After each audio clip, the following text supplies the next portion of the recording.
क्या पढ़ने जा रहे हैं? Joules law of heating.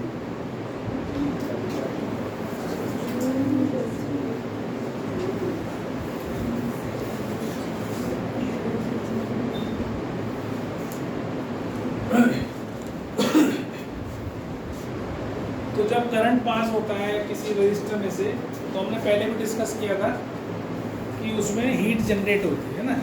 कोई भी चीज़, पंखा भी चल रहा है, हाथ लगाओगे गर्म मिलेगा तुम्हें, एसी भी गर्म हो जाता है और रेफ्रिजरेटर भी आपका गर्म हो जाता है। इसका मतलब क्या होता है, उसमें से अगर वर्किंग कंडीशन में है, वो चल रहा है, तो उसमें हीट प्रोड्यूस होती है। तो अब इसने क्या बोला था कि हीट जो है, this is directly proportional to square of the current. Heat जो प्रोड्यूस हो रही है वो आई स्क्वायर के डायरेक्टली प्रोपोर्शनल है, directly proportional to R resistance. ये करंट है, आई इज करंट और R is resistance. Directly proportional to T, T is time.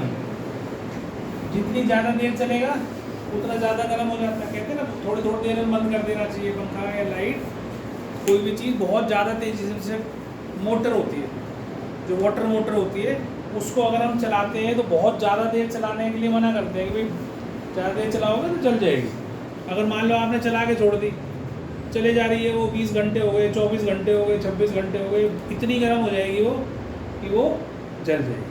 ठीक है, तो हीट प्रोड्यूस हो रही है, क्योंकि टाइम जितना ज़्यादा बढ़ता जाएगा हीट भी उतनी ज़्यादा बढ़ती जाएगी। जितना ज़्यादा रेजिस्टेंस होगा उतनी भी ज़्यादा हीट प्रोड्यूस होगी, जितना ज़्यादा करंट होगा उतनी ज़्यादा हीट प्रोड्यूस होगी। ठीक है, तो एकदम से बहुत सारा, अभी हम एक कंसेप्ट और पढ़ेंगे जिसको हम शॉर्ट सर्किटिंग बोलते हैं। देखते हो, सुनते हो ना भाई, आजकल गर्मियों में आग भी बहुत लगती है, तो कई बार आग लग जाती है कहीं, तो कहते हैं भाई आग क्यों लग गई, ये शॉर्ट सर्किट हो गया, बोलते हैं ना। तो शॉर्ट सर्किट क्या होता है, what do you mean by short circuit? तो वो चीज़ हम आगे पढ़ेंगे, अभी नहीं बता रहा हूँ। तो उसमें भी, शॉर्ट सर्किट में भी थोड़े से समय में ही बहुत सारा करंट उस सर्किट के अंदर आ जाता है। कारण बताऊंगा उसको बाद में। तो बहुत ज़्यादा करंट एक साथ आने से बहुत ज़्यादा हीट प्रोड्यूस होती है, क्योंकि heat is directly proportional to I square. जितना करंट आ रहा है उसका स्क्वायर और हो जाएगा, इतनी हीट प्रोड्यूस कर देता है। तो इसका मतलब ये तीन फैक्टर्स के ऊपर हीट प्रोड्यूस जो है वो डिपेंड करती है, आई स्क्वायर, आर और टी। तो इससे एक फॉर्मूला बन जाता है, ये ऐसे आया, आई स्क्वायर आर टी, तीनों को क्योंकि डायरेक्टली प्रोपोर्शनल है, तो हमने इस प्रोपोर्शनल साइन को हटाकर इसका कांस्टेंट की वैल्यू 1 होती है, तो I square R into T. ये हमारा फॉर्मूला बन गया, heat is equal to I square R into T. ठीक है, अब ये आया कैसे, डिराइव कैसे हुआ है, वो भी सीख लो, क्योंकि वो भी एग्जाम में आता है। तो इसमें बोलना नहीं कोई बच्चा। हमने सबसे पहला फॉर्मूला पढ़ा था, V is equal to W by Q, work done upon charge.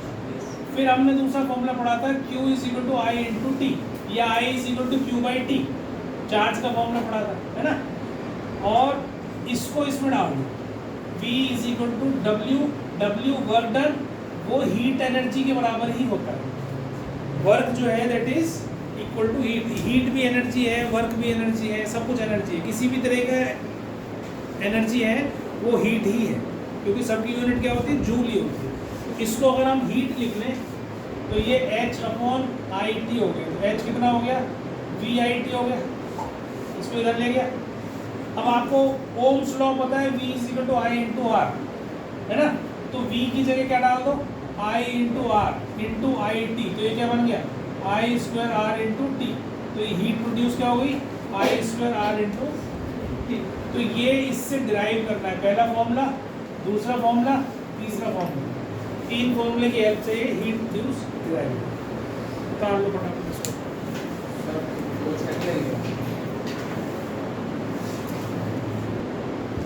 मान लो आपको कोई फॉर्मूला याद है, ये फॉर्मूला याद है, H is equal to V I T.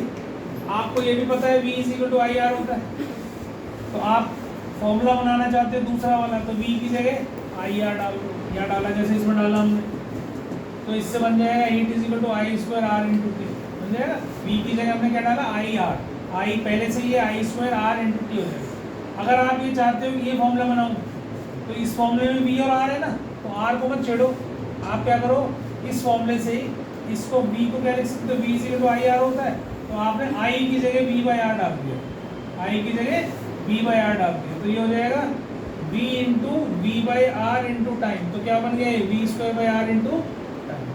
तो ये फॉर्मूला एक ही है, बस अलग अलग वैल्यूज गिवन होती है तो वहाँ पे उसको यूज़ करते हैं। अभी और भी आगे एक छोटा सा कंसेप्ट बताऊंगा कि कहाँ ये फॉर्मूला लगाना चाहिए, कहाँ पे नहीं लगाना चाहिए। हर जगह ये फॉर्मूला नहीं लगता है कि कोई सा भी फॉर्मूला उठाओ कहीं भी लगा दो, ऐसा नहीं होता है। ठीक है, सीरीज में अप्लायंसेस अगर हमने कनेक्ट कर रखे हैं तो कौन सा फॉर्मूला लगाएंगे, पैरेलल में कर रखी है तो कौन सा फॉर्मूला लगाएंगे। अभी ये मैं अभी समझाऊंगा, आगे क्वेश्चन आएंगे तो समझाऊंगा। ठीक है,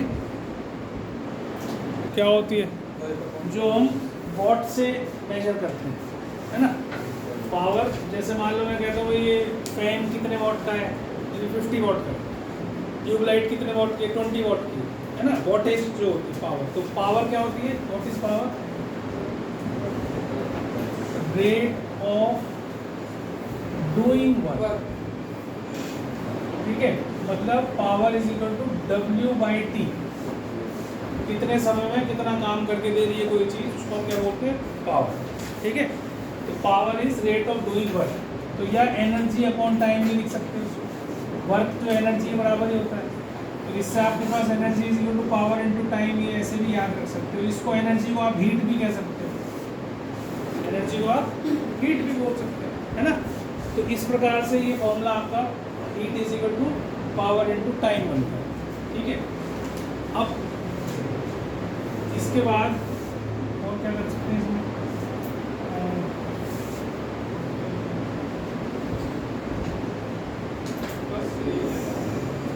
ठीक है। अच्छा, अभी हीट के फॉर्मूले करे हमने, है ना। तो ये एनर्जी मतलब हीट ही होगी ना। तो हीट के हमने कौन कौन से फॉर्मूले करे, हीट के हमने कौन कौन से फॉर्मूले करे, I square R T D I T G square by R, यही करे ना। तो अब अगर हम इनकी वैल्यूज यहाँ डालें तो ये टी कट गया, तो क्या फॉर्मूला बन गया, आई स्क्वायर आर। इसी तरीके से सबका टी कट जाएगा ना, या ऐसे कह लो कि इससे टी इधर ले आए हम, एच बाई टी कितना हो गया, आई स्क्वायर आर। ठीक है, आई स्क्वायर आर, और इसकी भी एच को इधर टी को इधर ले जाए तो क्या आ गया, वी आई। और एच बाई टी करें तो क्या आ गया, वी स्क्वायर बाई आर। ठीक है, तो ये क्या है, व्हाट इज दिस, पावर। तो पावर के तीन फॉर्मूले वही बन गए जो आपकी हीट वाले हैं, बस उसमें से टाइम हटा दिया, क्योंकि रेट ऑफ डूइंग वर्क नीचे हमारे पास टाइम ऑलरेडी है, और ये जो वर्क है, ये एनर्जी है, ये हीट है, जो भी है, एनर्जी भी हीट ही है, वर्क भी हीट ही है, उससे कोई फर्क नहीं पड़ता है ना, कोई भी नाम से लिख सकते हो। तो ये इसकी जगह जब हमने फॉर्मूले डाले तो हमारे पास आई स्क्वायर आर बन गया, वी बाई आई बन गया, वी स्क्वायर बाई आर बन गया। तो पावर में टाइम का कोई लेना देना नहीं होगा। ठीक है, और उसमें भी तुम्हारा जो पहले हमने करा था उसमें टाइम का भी, हीट में भी टाइम भी उसमें कंसिडर किया जाता है। तो ये तीन फॉर्मूले आप याद कर लो। पावर की जो यूनिट है, एसआई यूनिट, वो होती है वॉट। कहते ना वाट लगा दूंगा, वाट लगा दूंगा, ये वही वाली वाट है। ठीक है, तो यूनिट जो है इसकी क्या होती है, वाट। ठीक, और बस ये है पावर, है ना। अच्छा, अब अगर एक तो यूनिट, एक तो एनर्जी की यूनिट आपने अभी एनर्जी करी ना, एनर्जी या हीट एनर्जी, इसकी यूनिट एक तो आपने पढ़ी जूल, है ना। जब छोटी यूनिट होती है तो हम क्या करते हैं, जूल में मेजर करते हैं। लेकिन जब हम बड़ी एनर्जी ज़्यादा अमाउंट में होती है, जैसे हम छोटे डिस्टेंस को नापते हैं तो सेंटीमीटर में भी नापते हैं, मीटर में भी नापते हैं, पर जब बहुत बड़ा डिस्टेंस होता है तो हम उसे किलोमीटर में मेजर करते हैं, है ना। और अगर बहुत ज़्यादा है तो उसे लाइट ईयर में भी करते हैं। ठीक है, तो डिस्टेंस ही है, तो यूनिट अलग अलग होती है। तो अब इसकी जो एनर्जी, इसकी छोटी वाली की तो जूल हो गई, कम एनर्जी की। लेकिन अगर हम कमर्शियल यूनिट ऑफ एनर्जी बात करें, कमर्शियल मतलब जो हमारे मीटर में आती है, कमर्शियल यूनिट ऑफ एनर्जी, ठीक है, उसको हम बोलते हैं kilowatt hour, kilowatt hour. ठीक, अब इसमें 1 किलोवाट आवर कितने जूल के बराबर होती है, ये बता रहा हूँ। लिखना बंद करो, पहले समझा करो, उसके बाद फिर करो। 1 किलोवाट आवर कैसे निकालेंगे, 1 किलोवाट आवर मतलब 1 किलो मीन्स 1000, वॉट मैंने अभी बताया आपको, ये वॉट, तो ये है एनर्जी अपॉन टाइम, मतलब जूल अपॉन सेकेंड, है कि नहीं? तो इसकी जगह क्या लिखूंगा, 1 जूल अपॉन 1 सेकेंड वॉट, और घंटा है वॉट आर में कितने सेकंड होते हैं, 3600 सेकंड्स होते हैं, तो ये सेकंड से सेकंड कट गया, तो ये कितना बन गया 36 इंटू 10 की पावर 5 जूल, या कह लो 3.6 इंटू 10 की पावर 6 जूल, ये 1 किलो वाट आवर के बराबर आ जाएगी। This is what you have to calculate. इससे ये बनाना, कई बार क्वेश्चन ऐसा भी आ जाता है कि कैलकुलेट करके बताओ इससे ये कैसे आएंगे, एक क्वेश्चन ऐसा आता है, ये डायरेक्ट भी आपसे पूछ सकते हैं 1 किलो वाट आवर कितने जूल के बराबर होते हैं, तो वहाँ पर जो ऑप्शंस होंगे ना वो बहुत सारे बिल्कुल सिमिलर ऑप्शंस होंगे, वहाँ पर ये ऑप्शन भी होगा, वहाँ पर ये ऑप्शन भी होगा 10 की पावर 5 वाला है, तो यहाँ 6, और वहाँ पर ये भी होगा 10 की पावर 6, और वहाँ पर देख के कंफ्यूज हो जाओगे, ठीक है? वहाँ पर ये भी होगा 36 इंटू 10 की पावर 6, और ये तो है ही है 36 इंटू 10 की पावर 6। अगर कंफ्यूजन हो जाए तो ऐसे निकाल के देख लेते, तो सबसे आसान तरीका है, ठीक है? समझ में आ गई बात? तो ये क्वेश्चन पूछा जाता है इसलिए बता रहा हूँ। और हमारे जो यूनिट मीटर में आती है, जिसको हम कहते हैं कितनी यूनिट का बिल आया, 50 यूनिट का बिल आया, इसका मतलब हमने 50 kilowatt hour energy use कर दी। 1 kilowatt hour is equal to 1 unit of the meter. समझ में आ रही मेरी बात? मतलब इतनी जूल एनर्जी हमने यूज़ कर ली है। अगर 1 किलो वाट आवर का मतलब हमने इतनी जूल एनर्जी यूज़ कर ली। अगर हमने 50 यूनिट यूज़ करी, इसका मतलब 50 इंटू 3.6 इंटू 10 की पावर 6 जूल एनर्जी हमने यूज़ कर ली। समझ में आ गई बात? तो 1 unit is equal to 1 kilowatt hour. समझ में आ गया? अब इसमें क्वेश्चन किस तरीके से आते हैं, अभी मैं छोटा सा क्वेश्चन लगा देता हूँ।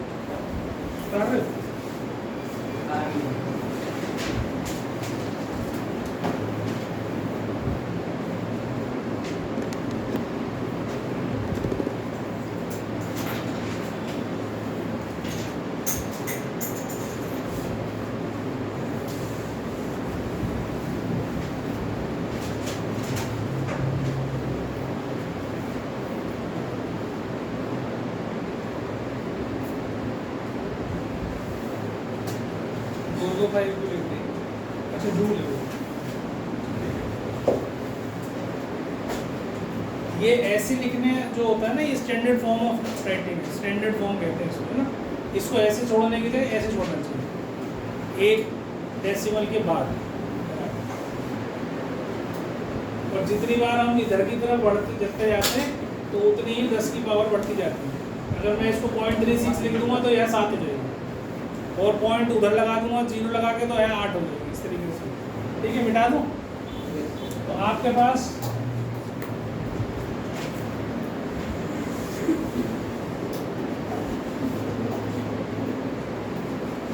तो हमारे पास एक तो हीट के फॉर्मूले हो गए, I²RT VIT V²/R×T, ये तो हीट के हो गए। पावर में बिल्कुल सेम लेकिन टाइम नहीं, पावर में बिल्कुल सेम लेकिन टाइम नहीं लगाना, है ना? ये पावर के फॉर्मूले हो गए। और एक मैंने कमर्शियल यूनिट बता दी कि 1 किलो वाट आवर 3.6 इंटू 10 की पावर 6 जूल के बराबर। ठीक है, अब जो इसका कमर्शियल यूनिट का क्वेश्चन आएगा वो कैसे आएगा कि आपके घर में 2 AC हैं, ठीक है, 3 फैन हैं, 4 ट्यूबलाइट हैं, ठीक, और क्या क्या होता है जो अभी चल रहा है, रेफ्रिजरेटर, एक रेफ्रिजरेटर है, और क्या होता है, गर्मी में गीजर चलाएगा, AC चला देते हैं, अवन, हाँ ठीक है, एक अवन है, ओके, और एक इंडक्शन है, और बताओ बस। वॉशिंग मशीन है, एक वॉशिंग मशीन, सारे देख के बता दें मेरे को। एक मिक्सर और ग्राइंडर, मिक्सर तो एक ही हो गया, मिक्सी लिख देता हूँ बस। एक टीवी है और LED। टीवी LED में क्या अंतर है, कैसी बात करते हैं? चार्जर, बड़े अप्लायंस बताओ ना जो चले तो कुछ बिजली का मीटर घूमे। डिश वॉशर, चलो ठीक है, एक डिश वॉशर। डिस्पेंसर क्या होता है? अच्छा आर है, एक आर है। अब मुझे उसकी वॉट नहीं पता कितने वॉट का होता है आर का, इसका तो अंदाजा लगा सकता हूँ मैं तो, और चीज़ों का चलो इतने ही बहुत है। तो मैं ये बता रहा हूँ कि बिजली का बिल कितना आता है तुम्हारे घर पे, अगर ये सब चीज़ें हैं तो कैसे निकालोगे, ठीक है। एसी कितने देर चलता है हर्ष के घर? 24 घंटे, 25 घंटे चलता है। अब 2 एसी कितने टन? तो मान लो घर में 2 टन का है ना, तो 2 टन का मान लो, समझ लो, चलो मान लेता हूँ एक एसी 1 टन 2 टन जो है 2000 वाट के बराबर मान लो, तो 4000 वाट कितनी देर चलता है? ऐसा मत करो, ढंग से, ये पावर है, ये टाइम है, तो किसके घर में 15 घंटे चलते हैं भाई? चोरी करते हो बिजली की? 6 घंटे। ये थोड़ा जेन्युइन सी बात करो ना, जिसके घर में 16 घंटे चलेगा ना एसी, उसका बिजली का बिल आएगा 50,000 रुपये। ज़्यादा है? 37,000 आता है। 8,000 चलता है इसी घर में एसी। मेरे 3 दिन ऐसे 8,000 बिल आता है। सर ऐसा होता है ना, अंदर बैठे तो बाहर का बनता है, बाहर बैठे तो अंदर का बनता है। तो एक बारी में तो एवरेज करना फिर उसको, ये थोड़ी तीनों एसी तेरे जो है वो ऐसे मेरी शक के दायरे में आ जाओ। मैं बिजली वालों को भेजूँ, मैंने कहा भाई इनके घर में 3 एसी 8-8 घंटे चलते हैं और बिजली का बिल आता 8,000, उन्हें भेज दूंगा मैं। तो ये 6 घंटे। इधर देखो बेटा, एक मिनट, शुभम चुप है। शुभम का गाँव में रहता, कादीपुर में कादीपुर में रहता है, मैं कह रहा हूँ कादीपुर में रहता है, तो वहाँ तो बिजली का बिल आता ही नहीं होगा? क्यों आता है सर हाँ बोल रहे हैं। 3 फैन, एक फैन कितने का?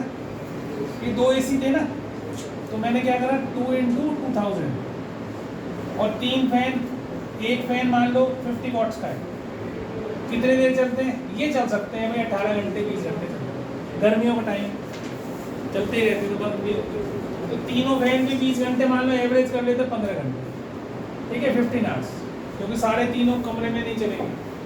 4 ट्यूबलाइट, 4 × मान लो 20 वाट की ट्यूबलाइट है, कितनी देर चलती है भाई? रात में चलेंगी, दिन में तो चलेंगी नहीं, तो रात में 10 घंटे मान लो, है ना। एक रेफ्रिजरेटर 24 घंटे चलता है, मान लो सपोज ये 300 वाट का है, सपोज कर 300 वाट है, 24 घंटे चलता है, लेकिन 24 घंटे नहीं चलता है रेफ्रिजरेटर, ये कट ऑफ हो जाता है, इसका जो कंप्रेसर है ना, एक पर्टिकुलर टेम्परेचर के बाद अपने आप कट कर देता है, जैसे एसी में कट हो जाता है, एसी ये कट करता है, ठीक है। तो ये हमारा 300 वाट मान लो सपोज 12 घंटे चला या 14 घंटे चला, ठीक। अब एक अवन है, एक अवन मान लो 2000 वाट का, इससे कम नहीं होता अपना, ये ज़्यादा से ज़्यादा तुम्हारे घर में 1 घंटा चला, इससे ज़्यादा नहीं चलता। इंडक्शन, एक इंडक्शन, अब ये मुझे इसका आइडिया नहीं, इसलिए मैं नहीं लिखा।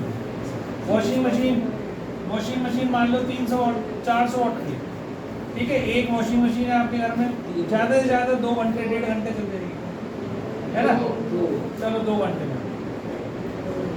फिर एक मिक्सी है, मिक्सी मान लो 100 वाट की है, ठीक है, ये 200 वाट की, तो मिक्सी 200 वाट की है।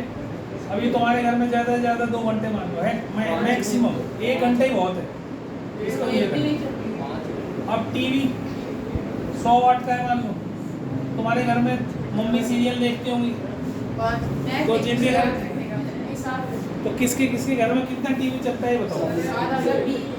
एवरेज 10 घंटे चलता है होगा, उससे ज़्यादा होगा तो